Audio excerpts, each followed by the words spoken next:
Hello बच्चों, चलिए प्रश्न को पढ़ते हैं। कहता है कि यौगिक के आईपीएससी नाम दीजिए। CHF2CBrClF ये यौगिक दिया गया है, इसके आईपीएससी नाम को हमें लिखना है। ठीक है बच्चों, इसके आईपीएससी नाम को लिखना है। तो हम बात करते हैं अपने उत्तर की।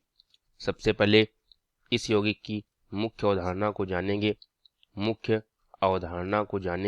ठीक है, तो इस प्रश्न की मुख्य अवधारणा क्या है कि यहाँ पर FBrClF मतलब सभी हैलोजन लगे हैं।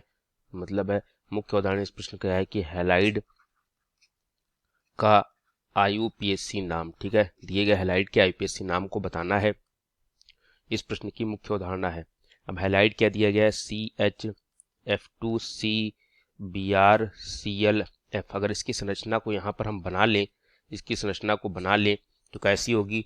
एक कार्बन जिस पर एक हाइड्रोजन है, 2 F है।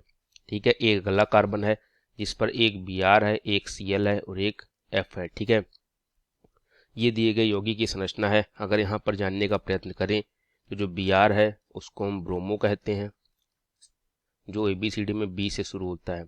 Cl जो है वो क्लोरो होता है, जो कि C से शुरू होता है।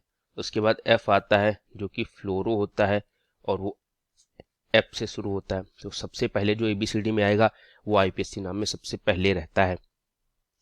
ठीक है, तो यहाँ पर अगर हम इसका आईयूपीएससी नाम लिखें, ठीक है, तो सबसे पहले तो सबसे लिखने के लिए क्या होता है, लंबी कार्बन श्रृंखला का चयन करना होता है। लंबी कार्बन श्रृंखला का चयन, सबसे लंबी कार्बन श्रृंखला का चयन करना होता है। यहाँ से 1 2, ठीक है, एक इसलिए यहाँ शुरू हो गया क्योंकि यहाँ पर तीन हैलोजन लगे हैं, यहाँ पर 2 लगे हैं। तो जहाँ 3 लगे हैं वहां से नाम शुरू करते हैं। और Br भी लगा है तो Br का जो हमारा अणु भार होता है वो अधिक होता है। ठीक है, इसलिए यहाँ से शुरू करते हैं। ठीक है, तो चयन कर लिया है। अब 2 कार्बन की श्रृंखला को हम एथेन कहते हैं। ठीक है, अब आईपीएससी नाम लिखते हैं। ठीक है, क्या होगा, एक पर सबसे पहले ब्रोमो आएगा तो 1 ब्रोमो, शुरुआत हो गई आईपीएससी नाम की। फिर क्लोरो आएगा तो 1 ब्रोमो 1 क्लोरो 1 ब्रोमो 1 क्लोरो। उसके बाद फ्लोरो आएगा तो 1 पर 1 फ्लोरीन है, 2 पर 2 है तो 1 कामा 2 कामा 2, 3 फ्लोरो है तो ट्राई फ्लोरो 1 ब्रोमो 1 क्लोरो 1 कामा 2 ट्राई फ्लोरो और 2 कार्बन को हम एथेन कहते हैं।